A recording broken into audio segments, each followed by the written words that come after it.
and squirm out or go in the door and then crawl through some tunnel or something. Because I've seen it, folks. It's hilarious. Well, there have been instances that when assessing them later on, as we pursued a certain individual, could be looked at in a humorous light. I'll just put it that way. That's probably a better way of putting it. But, yeah. Anyway, there's some of your news on the federal front there. The attacks in Somalia. Meanwhile, we still don't have a strategy for what's going on in Syria or Iraq. And then, bum, bum, bum, bum. Do you remember the consulate? Oh, actually, you know what, folks? I'm not going to spout off the rails on this one. I'm probably going to put my foot in my mouth. There's something I've heard, and I need to confirm or deny. Maybe somebody out there can confirm or deny it. But there was a consulate or an embassy that now the security has been completely taken over by Al-Qaeda-linked forces now in charge of the security of an American facility.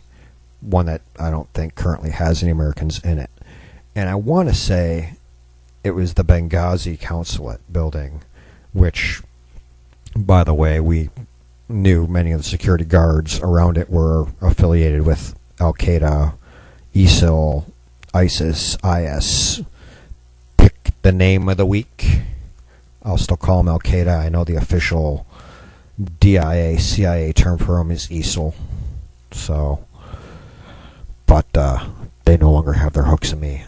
I will call a spade a spade, a banana a banana, and Al-Qaeda, Al-Qaeda. So, that's just me. Disagree? Go ahead and call in, folks. I'm looking for somebody to talk with. I'm feeling kind of, I won't say combative today. I'm feeling kind of interesting. So, with about 17 minutes left of the show, folks, 17 or less. If you want to call in, that's 520-226-8567. Come on, let's have a discussion. Come on. Put on those boxing gloves. I'm willing to go at it. But in the meantime, folks, something I do want to bring up. Well, two things real quick. Because, like I said, this is Tuesday. I'm trying to start the week off on a little bit of a lighter note. And, of course, I just brought you some news. But this here's something I don't normally talk about. And I don't know how regular this is going to be. But on Friday, I did bring up that it was the official start of the college football season. I also openly admitted that I am a Kansas State University Wildcats fan, living in this insignificant spot of dust called Texas. How dare I be a Kansas State fan living in Texas? The only thing worse is if I were an Oklahoma fan living in Texas. Right? Yeah, well, I was a Kansas State fan living in Oklahoma at one time, and I'll tell you, I got actual death threats. I had somebody actually pull a knife on me because I was wearing a KSU sweatshirt once. Then again, that happened to be the Big 12 championship game when KSU beat the relevant snot out of Oklahoma. Beat the Sooners senseless. And then the Sooners, of course, went on to the BCS championship against LSU and lost by pretty much the same score, showing that maybe KSU would have been a better match for LSU than Oklahoma was. But they didn't like the fact I was wearing the sweatshirt of the team that was beating the snot out of them. But anyway, KSU fans, if I know there's one or two of you out there, KSU won 55-16 against Stephen F. Austin University. Now, Stephen F. Austin University is, of course, named after one of the people who helped, I don't want to say found Texas, but liberate Texas.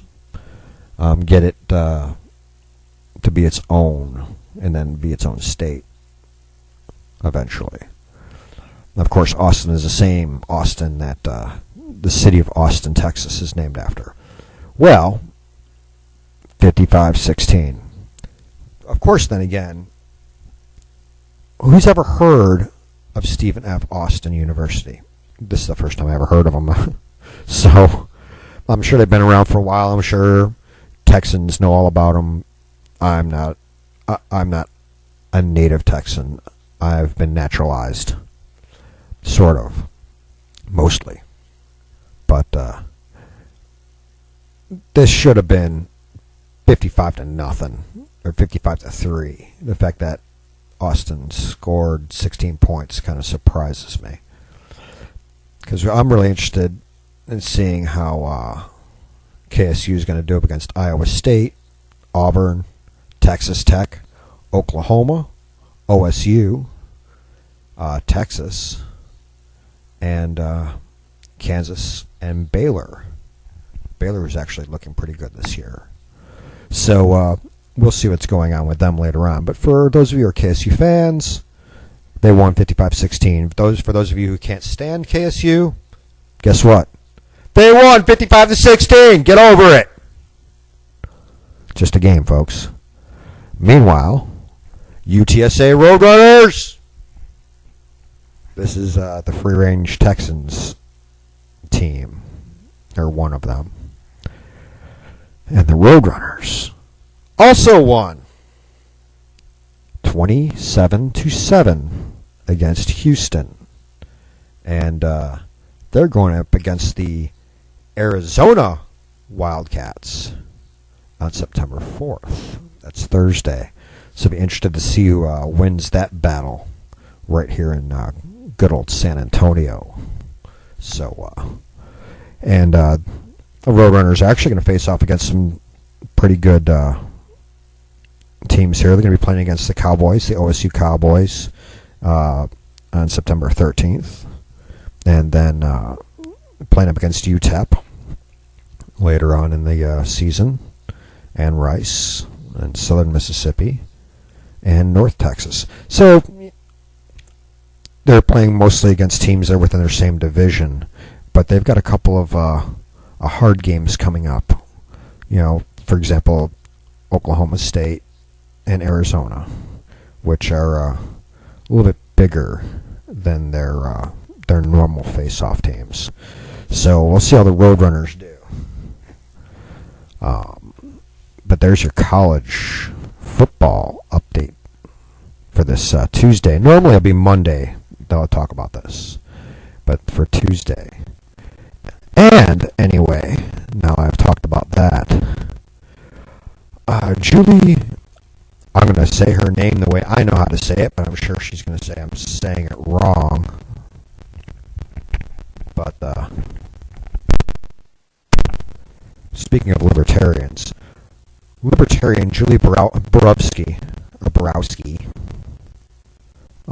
released a new video a couple of days ago, and I've got the audio for it, folks. I want you to take a listen to what she has to say about rape culture and date rape drugs and nail polish. Interesting one for you to listen to, folks. Alright, so I know I've done a couple of these types of videos lately, so I'm sorry if you're sick of them, but sometimes I just see things and I just gotta respond. Here goes. A group of college students invented a nail polish that changes colors when it comes into contact with date rape drugs such as roofies. The way it works is it enables you to test your drink. You just put your finger in, you stir it around, and if it stays the same color, you're good. If it changes color, somebody is trying to drug you. And nope, not happening. Of course, some well-known feminists have said that it reinforces rape culture in our society. A lot of it goes back to the common complaint by many feminists that we should teach men not to rape instead of teaching women not to get raped. I've addressed this point in other videos, but the more I think about it, we need to teach men not to rape. Doesn't that imply that people who rape don't know it's wrong? I'm sorry, but especially when it comes to people sneaking date rape drugs into people's drinks. They didn't know that wasn't okay. They didn't think, oh, it's wrong to drug somebody into unconsciousness so I could have my way with them. Men aren't taught not to rape. So the problem is ignorance? I hate that line of thinking because it actually doesn't excuse the actions of the rapist. He was just never taught not to rape. It's not his fault. He didn't see a problem with forcing himself upon a woman against her will. He didn't get the pamphlet. Doesn't that take responsibility off the rapist? The rapist should be the only one, by the way, blamed for the rape. They are disgusting and worthless people. Don't make excuses for them. One feminist who doesn't like the nail polish said, I shouldn't have to test my drink at the bar. That's not the world I want to live in. Then don't. I probably wouldn't buy this, but I especially understand a woman who has been roofied in the past wanting to buy this nail polish to take extra precautions against it. The world that you want to live in. Let's talk about the real world because unfortunately people do get roofied. It's happened to a couple people I know. It's a thing that is affecting people right now. And if people want to protect themselves against it, let them. But on the other side, some people say, well, women shouldn't go to bars or clubs or parties if they don't want to get roofied. I also think that's ridiculous. Reality stinks, there are bad people out there, but I don't think that means that you have to live in constant fear, locked up in your dorm room and never go out, no fun whatsoever. I don't think that's healthy either. I just don't understand the outrage when something new comes out to help protect women against rape. I think it's smart to protect yourself. I also think it's smart not to rape people. But that's just my 2 cents. So, agree or disagree? Go ahead and leave your comments under the podcast or call in real quick. We've got a couple of minutes left. I'm going to give my 2 cents from the male perspective on this. Guys, if you think about raping a girl or somehow using something so she's a little bit more mentally lubricated and may say yes, you're doing it wrong. Either she's going to say yes and know she's going to say yes, or she's not. Yes means probably, maybe means probably not, and no means be a damn gentleman and treat her with respect. Period.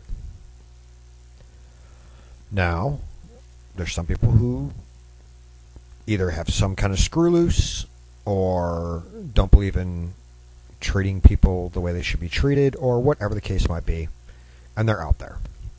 And some of them have control issues, and they're out there. And if they do something evil, they're doing something evil. Girls, okay, if you're a victim, you're a victim. I don't blame you because some rapist raped you. However, I will say it is your life, your body. It is up to you to take certain precautions to kind of try to prevent it. Now, you might not be able to. And should you give up having fun? No. But be prepared to do something. Fighting back is better than nothing. If you're old enough to get a concealed carry permit and you don't have any felonies, go learn how to operate a firearm and get your concealed carry license. Take some martial arts classes or some women's self-defense classes. Do not willfully and easily go to being a victim. Make it difficult for your attacker. Be a hard target. Now, does that mean it's your fault if you do everything you can and it doesn't stop it? No, it's not your fault. There's evil people out there. All I'm saying is there's evil out there. You need to do what you can to protect yourself. And if that means you need to wear special nail polish and use it to test your drink at parties or at bars, you know, you're informing yourself. You know, hey, somebody messed with this, don't drink it. And if you see the person who did it or somebody brought the drink over to you, you know that person's probably up to no good, and you know to stay away from them. You know, you're just informing yourself to make an informed decision. Doesn't mean you're being blamed as a victim. It means you're being smart and taking steps to avoid being one. So, speaking of victims, I want to bring you on to something else. Since we just discussed something serious, I want to bring up something more serious. I was trolling over some YouTube channels, and of course, Freedomworks has some good stuff coming out recently. Some of it is stuff that you just have to watch because listening to it doesn't do enough. Other things, getting the audio alone can give enough a message, though the visuals do help.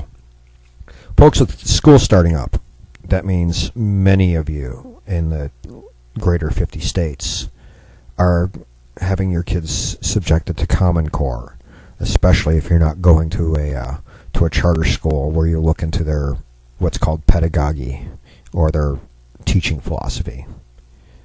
Go and take a look, folks. If you don't agree with Common Core, or if there's something in Common Core you don't agree with, you might want to toss the whole thing out because you're stuck with the bad. And I'm sorry, that little bit of bad does not make the greater good better. It's just not that case. Any amount of bad is like a cancer that destroys the whole curriculum. So, this is what Freedomworks has to say about Common Core across the greater 50 states. Of course, if you're in Texas, technically it's illegal. Although the state is paying for iStation, which is a Common Core assessment tool, with the exception of that, Common Core is illegal in Texas. But anyway. The new school year is just around the corner. Government bureaucrats are about to force millions of American children into Common Core classrooms. Our children will no longer learn traditional math and American history in their classrooms. Even worse, our children's information is going into a government database. Their test scores, height, weight, and more. Go to freedomworkscommoncorefails.com website today and download the action plan to stop Common Core and Obama's progressive allies from ruining our education system. Get the plan today at commoncorefails.com and take a stand for America's next. If you guys didn't get that, that's Common Core, COMMONCORE,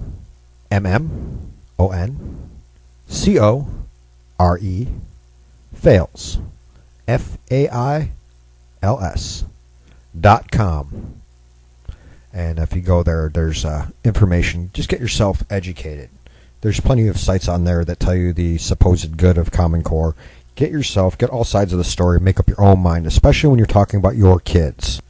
You have a right to decide what your kids will and won't learn, and how, and what works best for your children. Get involved. Do not let the government raise your kids for you. That's your job. Well, folks, that's my last little 2-cent rant for this Tuesday, September 2nd, 2014. We're going to have to, the hour just flew by, folks. So we're going to have to let you go for the rest of the day.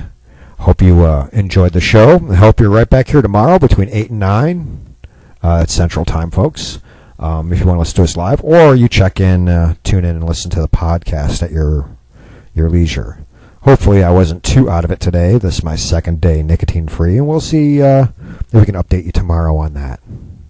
So without further ado, you all have a great day, and we'll see you right back here tomorrow.